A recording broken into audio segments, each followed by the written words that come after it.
또 만났습니다. 그렇게 건강함에서 하루하루를 지나면서 천수경도 외우고 반야심경, 초발심, 자경문도 배우면서 봄이 가고 여름이 오고 또 가을을 맞이합니다. 어느 날 그 인법당 뒤에 방이 하나 있는데 그 방에 지렁에 한글 화엄경하고 여러 책들하고 무엇이 많이 좀 쌓여 있었어요. 주지스님은 전혀 거기에서는 그 근처 오시지도 않고 해서 내가 심심해서 무슨 책이 있는지 꺼내 봤어요. 내려서 보니까 한글 함경은 동국대에서 출판한 근래 것이고 옛날 책도 있고 이런데 그 중에 보니까 한지 두루마리로 뚫뚫 말아서 아주 퇴색이 된 그런 게 나와가지고 펴보니까 낭백선사 행장기라고 쓰여져 있었어요. 낭백. 신랑이라고 할 때 그 낭자하고 흰백자. 아마 스님 이름이 낭백이었는가 봐요. 낭백선사 행장기. 행장은 살아있을 때에 어떤 모습으로 무엇을 했는지 기록한 건데 글자로 보거나 종이 색깔로 봐서 상당히 오래된 것 같았어요. 길다랗게 붓으로 쓴 것인데 그 내용을 읽어보니까 참으로 신비감이 들었어요. 한자와 한글을 함께 썼는데 주로 한자가 많았어요.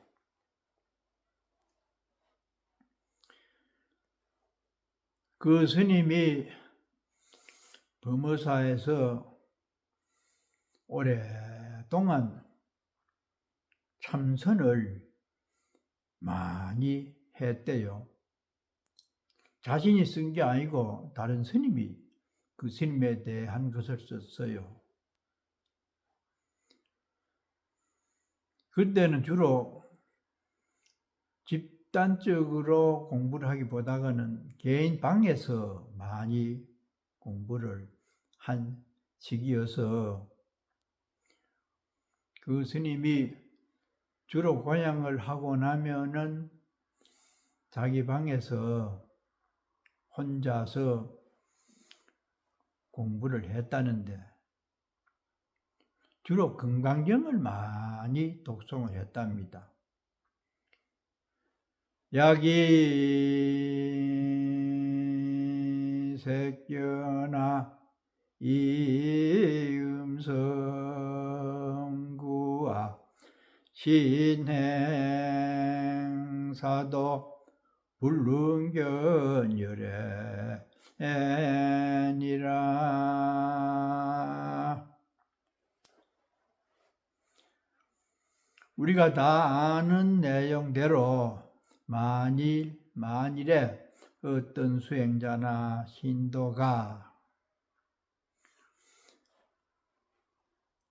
물질 모양에서 진리를 찾으려고 하거나 또 소리로서 불법을 알려고 하면은 이 사람은 사특한 도를 배우고 있느니라.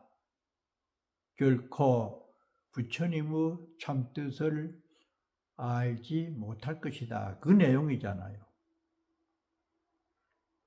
모습, 부처님의 상을 쳐다보고 기복을 한다든지 음성, 윤불이나 경전이나 이런 등등의 외향을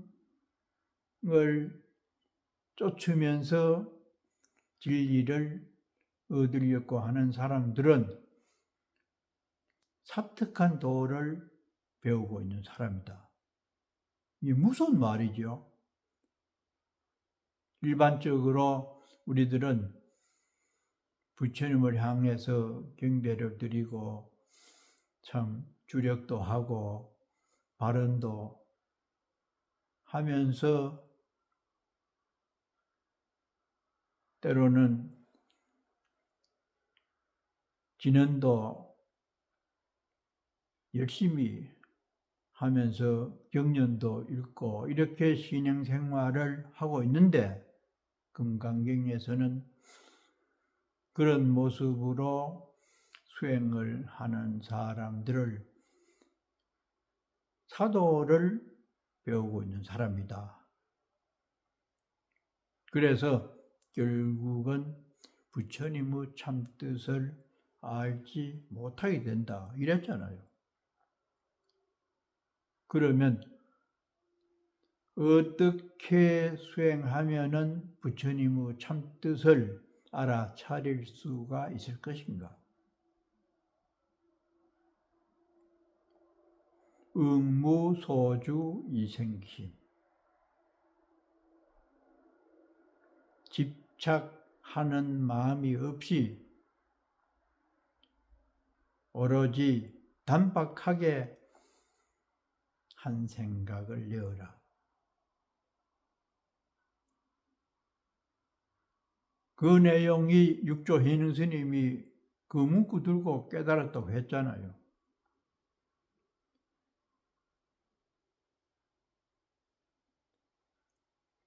텅 비운 마음으로 분별하지 말고 오로지 한 생각만 내어라. 가든지 오든지 일을 하든지 독경을 하든지 무엇을 하든지 올곧게 하고 있는 그 행위에 몰입을 해라.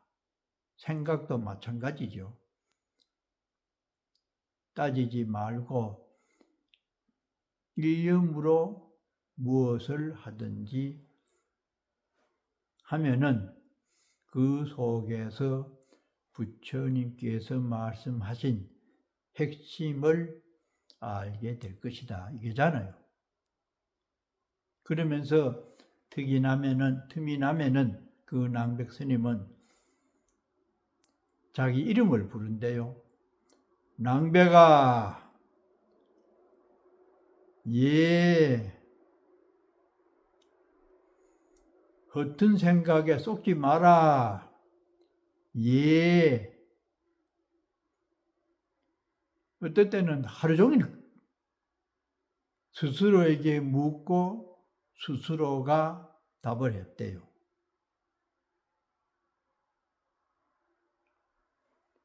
자신의 마음에 쏟지 말라.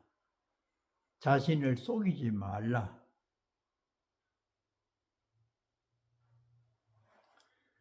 그렇게 언제나 올곧은 마음으로 수행을 해오다가 연세가 들어서 이제 마감을 하게 되었는 것을 느꼈대요.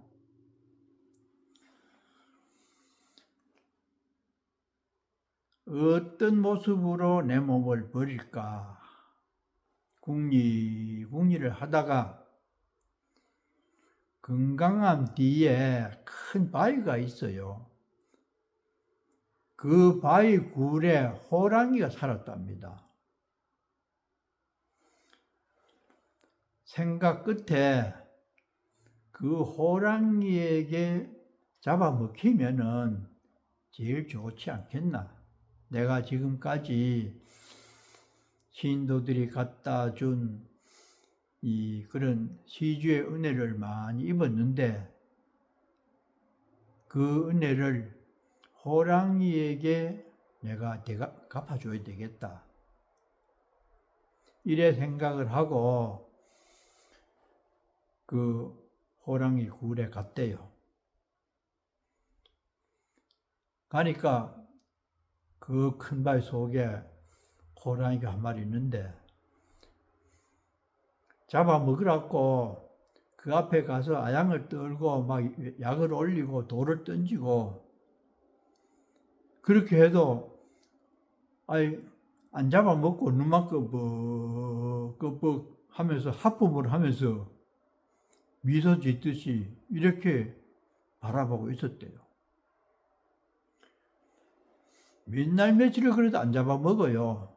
배고플 때쯤 주로 저녁에 사냥을 해가지고 맹수들은 이 3시쯤이나 2시쯤이 제일 좋다고 하잖아요. 그때 잠자는 이 먹잇감을 찾는데 낮이라든지 아침 일찍 이럴 때는 배가 고프지 싶어가 찾아가서 약을 올려도 안 잡아먹어요. 그래서 그 스님 생각에 내가 아직 업장이 많아서 그런가 보다 하고 더 맹렬하게 금강경을 그렇게 읽었대요. 그래도 잡아먹지 않아서 결국은 그 큰 바위에 올라가서 떨어져 죽으면은 먹겠지 싶어가지고 떨어져가지고 입적을 했어요. 그런데 그날 저녁에 범어사 밑에 그 마을 사람들이 남자들이 꽃갱이하고 뭐 이런 걸 막 연장을 들고 건강암으로 올라왔대요. 올라와서 건강암에 불난 줄 알고 이거 저 불났다고 막 그러더래요. 불은 무슨 불? 나중에 보니까 그 약수터 그 큰 바위 밑에 물이 나와요.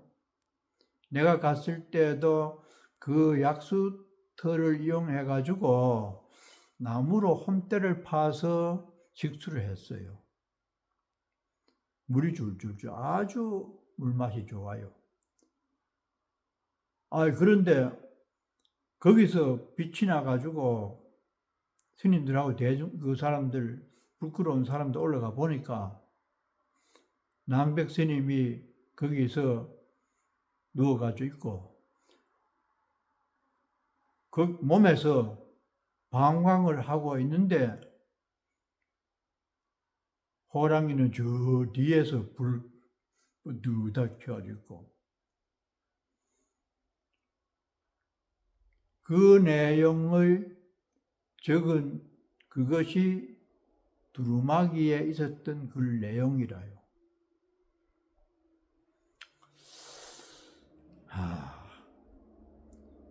아마 그것은 그 종이로나 내용으로 봐서 거의 사실이었는 것 같아요. 그래서 나중에 찾아보니까 그 대성암 비구니 암자가 있는데 그 암자 곁에 낭백선사 부도비가 있어요. 조그만합니다. 1m도 안 되는 아주 작은 부도비가 거기에 이름을 낭백선사 부도라고 써놨어요. 그래서 나는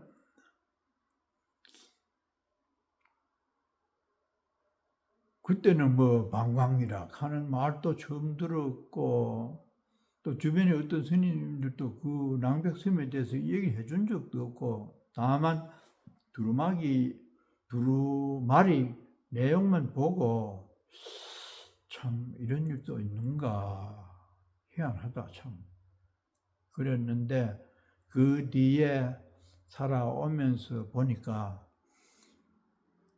방광하는 스님들이나 또 허공에서 기도를 마칠 때 그렇게 이 방광을 했고, 통도사 종정을 역임했던 월화 스님 다비식 할 때도 내가 호주에서 갔었는데, 그날 저녁에 그 좌장암 그 너머에서 방광을, 희한한 불꽃이 일어난 것을 사진을 찍어가지고 지금도 아마 구룡사 정우스님이 보관하고 있을 거라요. 그 구룡지의 표지에도 나왔고, 그러한 이적들이 마음이 순수하고 또 여러 사람들이 모여서 기도를 하면은 거기에 청정한 마음들이 응집이 돼가지고 그런 이적을 일으키는 경우도 있겠다. 그래 싶어서 나도 어린 마음에 내가 만일에 다음에 참 죽고 나면은 나도 그런 일이 있었으면 참 좋겠다. 그런 생각이 들어서 영불도 열심히 하고 이 초발심 자경문도 외우면서 많이 이렇게 암기를 하고 그렇게 했습니다. 그런데 그 낭백선사 부도 옆에 대성암 뒷문이 있는데 거기에 아주 오래된 느티나무가 있었는데 원둥치는 다 썩고 그 썩은 데서 어떻게 되었는지 움이 나와가지고 팔뚝만한 느티나무가 있었어요. 지금은 아마 없어졌다고 들었어요. 속이 동굴처럼 비었고 그랬는데 그때 들으니까 범어사에서 교무를 하던 스님이 그 시를 좀 썼대요. 그곳에 나무에다가 글씨를 써서 달아놓은 패가 있었어요. 천년의 풍설 수다한 사연 새우무 싹 다시 만년 있도록 여러님 손길에 기대입니다. 내가 그 내용이 좋아서 지금도 외우고 있어요. 길지 않기 때문에. 천년의 풍설. 참 천년 동안 오래 살 수 있는 게 느티나무잖아요. 얼마나 오래되었으면 속이 다 비고 껍질이 남은 데서 새움이 돋아났어요. 옛날 할매들이 힘이 들면은 내 다 썩는다. 얼마나 살기가 힘들었겠어요. 그렇지만은 그런 가운데서도 자식을 키우고 논이나 밭이나 한마디이라도 사면은 그때는 좋아서 못 견딥니다. 노인들이